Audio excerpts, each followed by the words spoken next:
On Mother's Day, I received a card and my daughter made me read it out loud. Roses are red, violets are blue. You're a heavy burden, no one wants you here. Everyone laughed at me. My name is Grace. I'm 74 years old, and that was the worst humiliation of my life. It was Sunday morning. The sun was streaming through the living room windows when I arrived at my daughter Danielle's house to celebrate my day. I was wearing my favorite green dress, the one that always made me feel elegant. I had brought fresh flowers and sweet treats for my grandkids. "Grandma Grace!" the little ones shouted, running toward me. Their hugs filled my heart with joy. For a moment, everything seemed perfect. Michael, my son-in-law, barely greeted me with a quick, dry nod. Danielle came out of the kitchen with a smile that didn't reach her eyes. "Mom, so glad you made it. We have a special surprise for you." I sat on the sofa surrounded by my family. The grandkids settled at my feet, full of anticipation. Danielle pulled a pink card from her purse and handed it to me. "It's from all of us, Mom. Read it out loud so everyone can hear." My hands trembled slightly as I opened the envelope. The card had little flower drawings the kids had made. How sweet, I thought. I started to read in a clear, excited voice. "Roses are red, violets are—" My voice cracked. The next words hit me like punches. "You're a heavy burden. No one wants you here. Your time has passed. It's time for you to go. Signed, your family who can't stand you anymore." The silence was deafening for 3 eternal seconds. Then Michael started to laugh, a cruel, mocking laugh. Danielle covered her mouth, but I could see she was laughing too. Even the kids, not fully understanding, started to giggle because the adults were. "Did you see your face, Mom?" Danielle said between laughs. "You should have seen yourself, Michael. Did you get a picture?" My heart shattered. Tears began to roll down my wrinkled cheeks. The card fell from my trembling hands to the floor. "It's just a joke, Mom," Danielle continued, but there wasn't an ounce of remorse in her voice. "Don't take it so seriously. You've always been so dramatic." Michael walked over and picked up the card from the floor. "Yeah, Grace, we were just playing around. But you know," he paused uncomfortably, "lately you've been a bit too present. Maybe you should consider other options." "Other options?" I asked, my voice breaking. "Well, you know," Danielle said, sitting in front of me, "there are some really good senior living communities for people your age. Places where you can be with people like you. You'd be more comfortable." The word senior living rang in my head like a death sentence.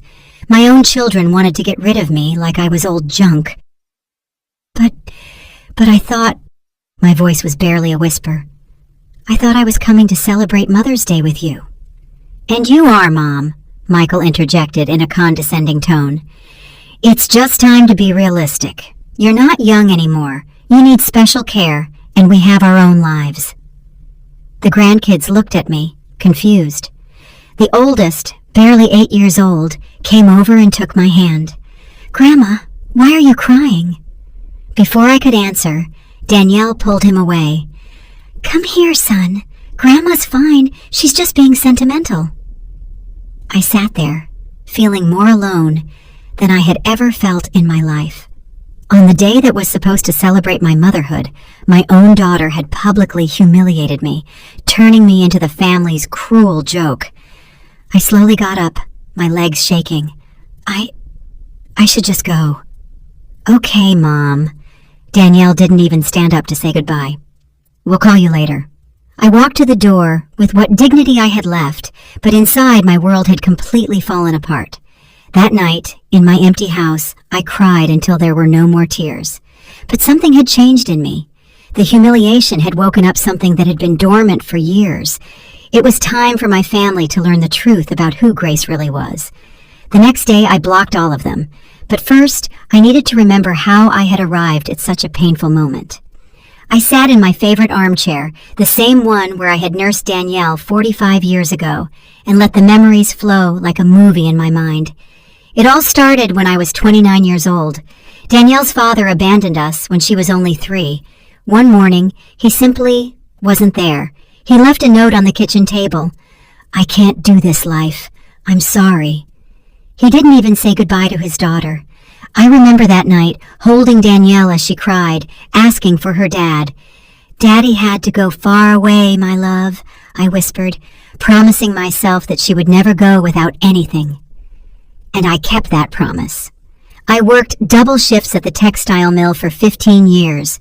My hands were full of calluses from sewing uniforms late into the night. Every extra cent I saved for Danielle's education. When she was 17 and wanted to study nursing, I sold my mother's jewelry. It was the only valuable thing I owned. But I saw the bright eyes of my daughter talking about her dream, and I didn't hesitate for a second.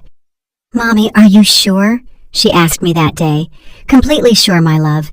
Your education is the most important thing."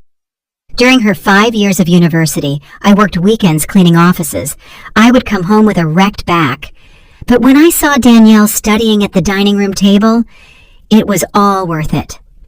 The day of her graduation, I cried with pride. "We did it, Mommy," she said, hugging me tight.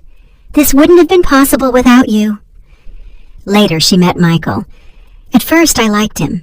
He was polite, hardworking, and seemed to genuinely love her. When they got married, I paid half of the wedding.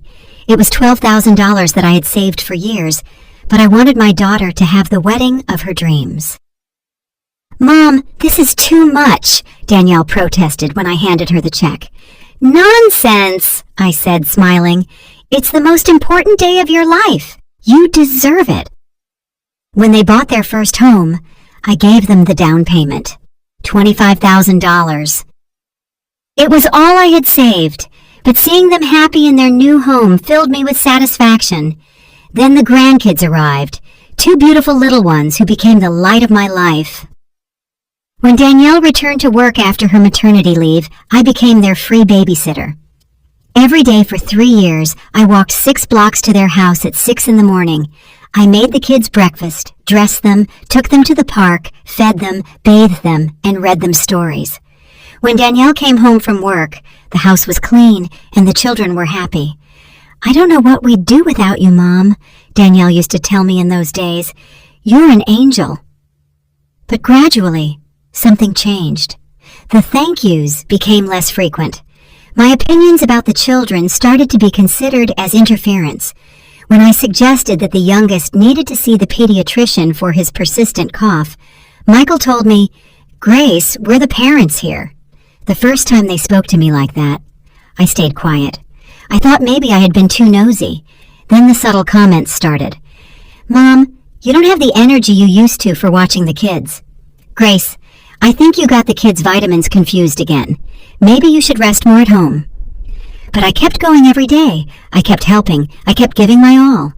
2 years ago, when Michael lost his job, I started giving them $500 a month so they wouldn't lose the house.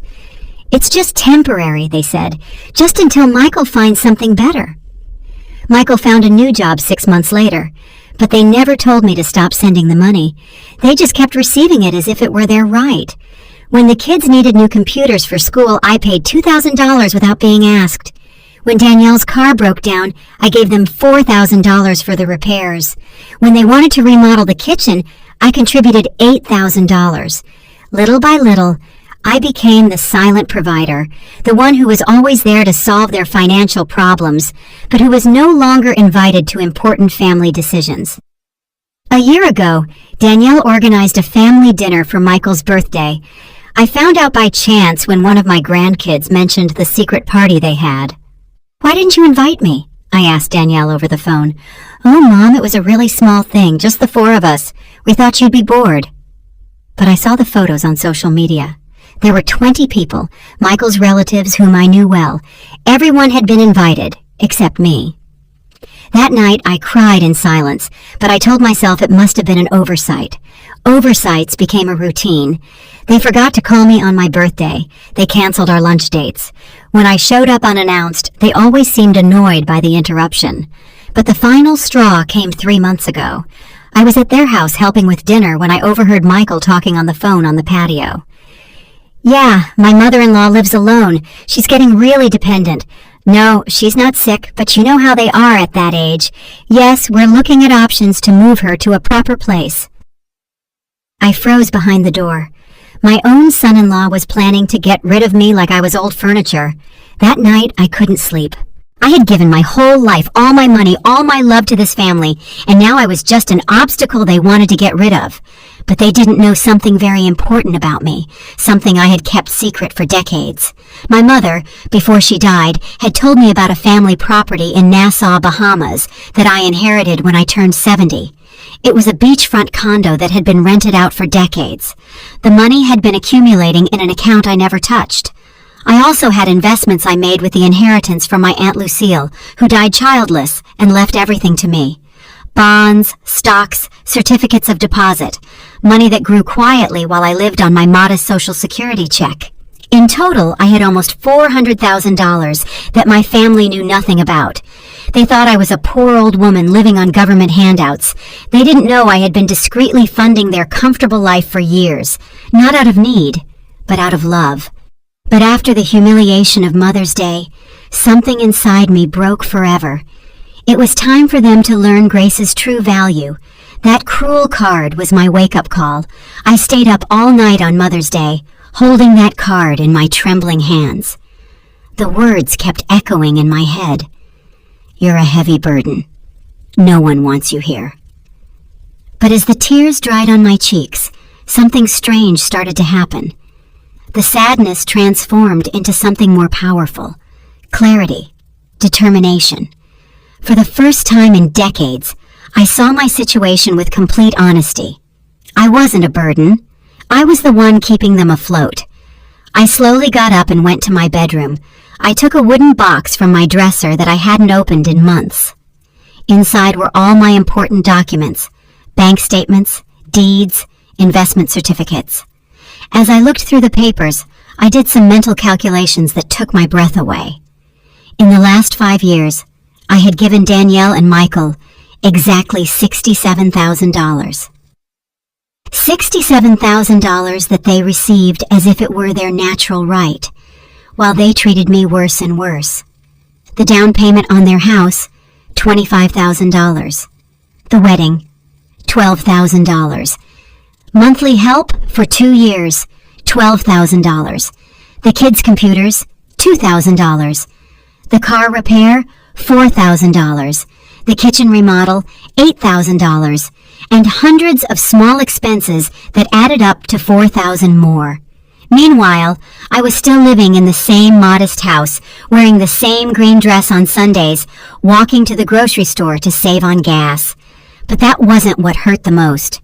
What really broke my heart was remembering how their treatment of me had changed. I remembered my oldest grandson's birthday 6 months ago. I had arrived early to help decorate, as I always did, but when I knocked on the door, Michael opened it with a look of annoyance. Grace, the party doesn't start until 3. Why are you so early? I thought I could help with the preparations, I said with a smile. We don't need any help. Danielle has everything under control.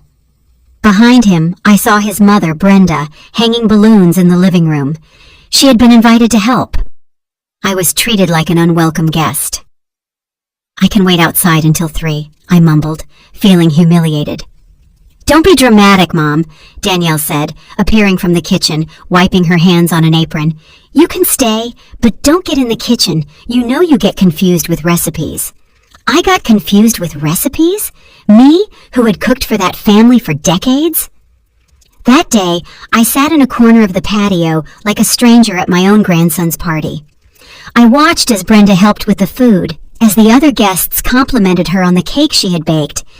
Meanwhile, I, who had paid for half the expenses of that party, was completely ignored. When it was time to sing Happy Birthday, I stayed in the back while everyone formed a circle around my grandson. No one noticed I wasn't in the family photos.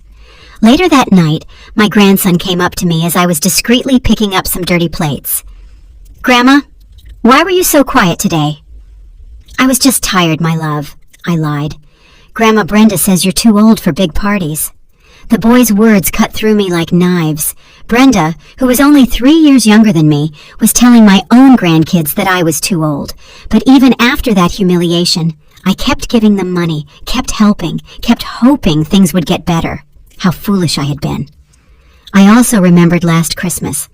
I had bought expensive gifts for everyone. A new bicycle for the oldest grandson, a tablet for the youngest, French perfume for Danielle, a power tool Michael had mentioned wanting.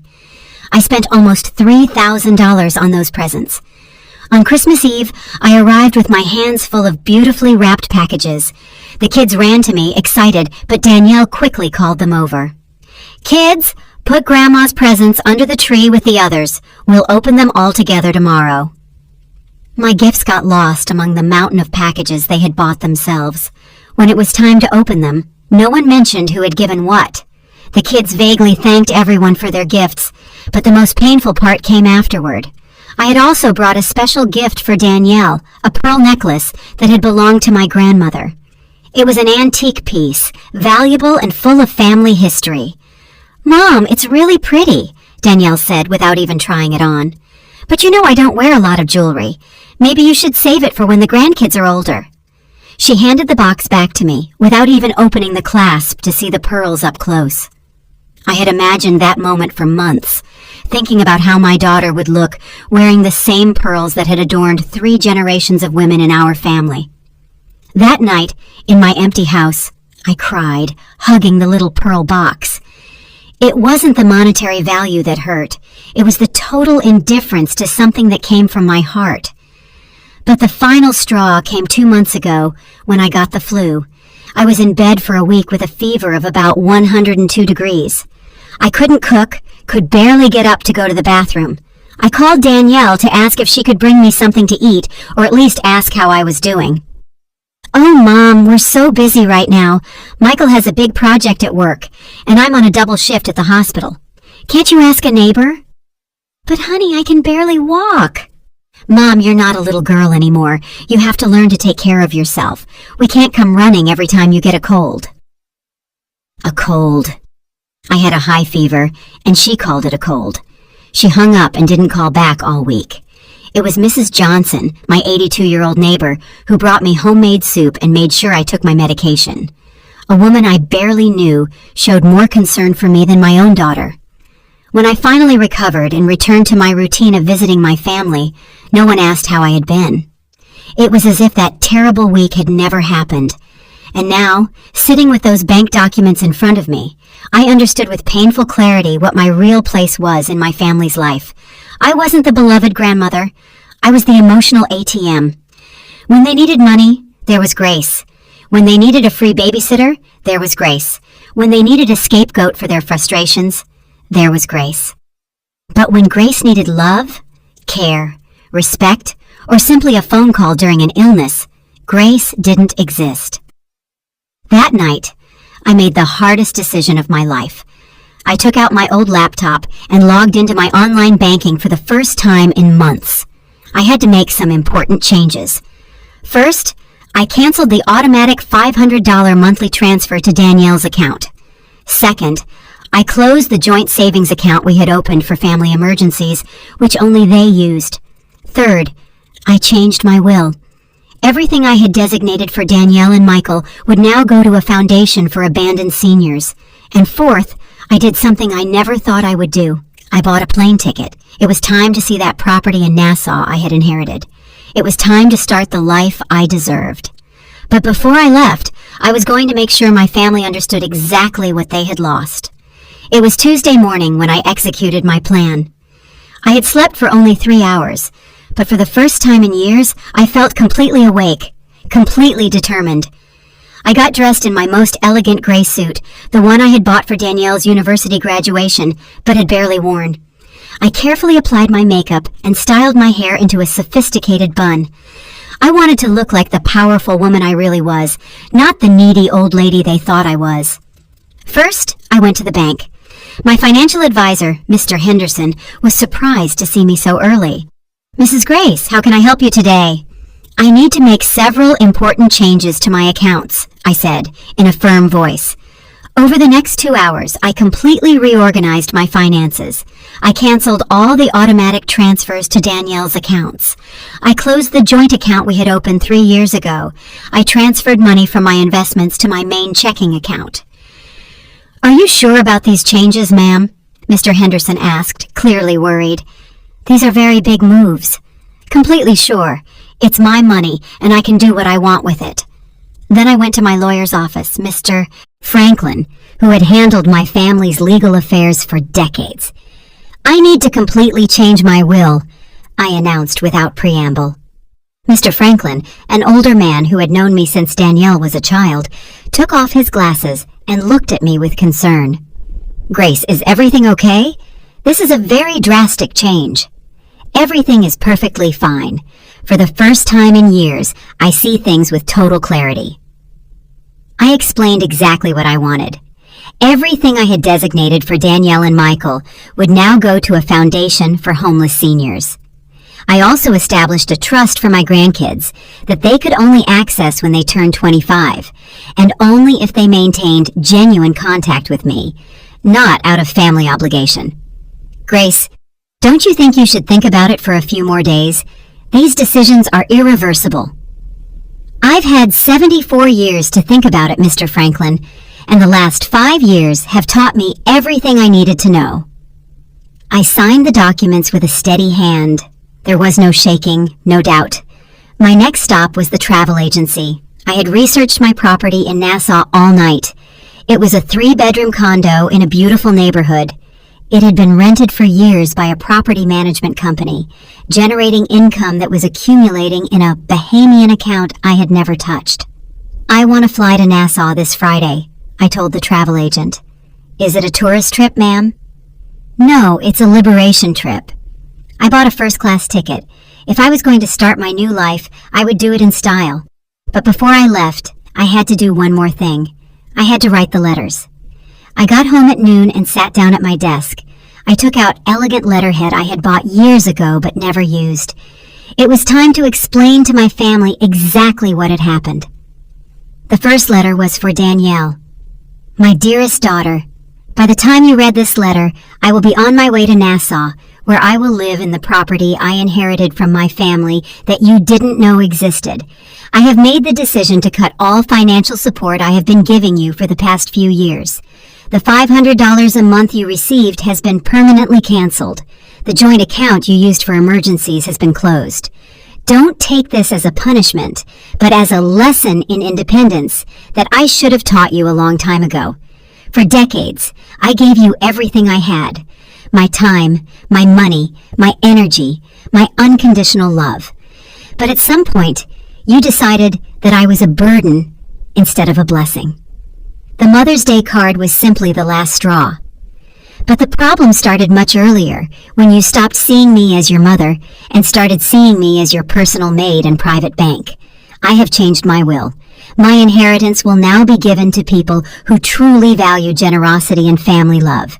Your children will have access to a trust when they turn 25, but only if they prove they can maintain a genuine relationship with me. Do not look for me for money.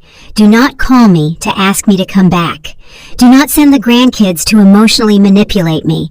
If you really want to get your mother back, you're going to have to prove that you value me for who I am, not for what I can give you. Your mother, who has finally learned to value herself, Grace. The second letter was for Michael. Michael, I never saw you as just my son-in-law. I accepted you as the son I never had, but you turned me into the awkward mother-in-law you wanted to get rid of. I heard your phone conversation 3 months ago when you were talking about finding a proper place to move me, as if I were old furniture getting in the way. What you didn't know is that a proper place was always in my hands. I have a property in Nassau, investments that generate more money than you make in a year, and the financial freedom to live wherever and however I choose. For years, I quietly funded your comfortable lifestyle. I paid for repairs, helped with expenses, covered emergencies. I did it out of love, not obligation. But you interpreted my generosity as weakness, my availability as dependency, my love as an annoyance. Now, you will have to stand on your own 2 feet. After I finished the letters, I put them in an envelope and left them on my coffee table, ready to be discovered. Then I sat in my living room, smiling. It had taken me 74 years, but I had finally learned the most important lesson of my life. You teach people how to treat you by what you are willing to accept. For decades, I accepted crumbs of love because I was afraid of being alone. But it turns out that being alone was infinitely better than being with people who didn't respect me.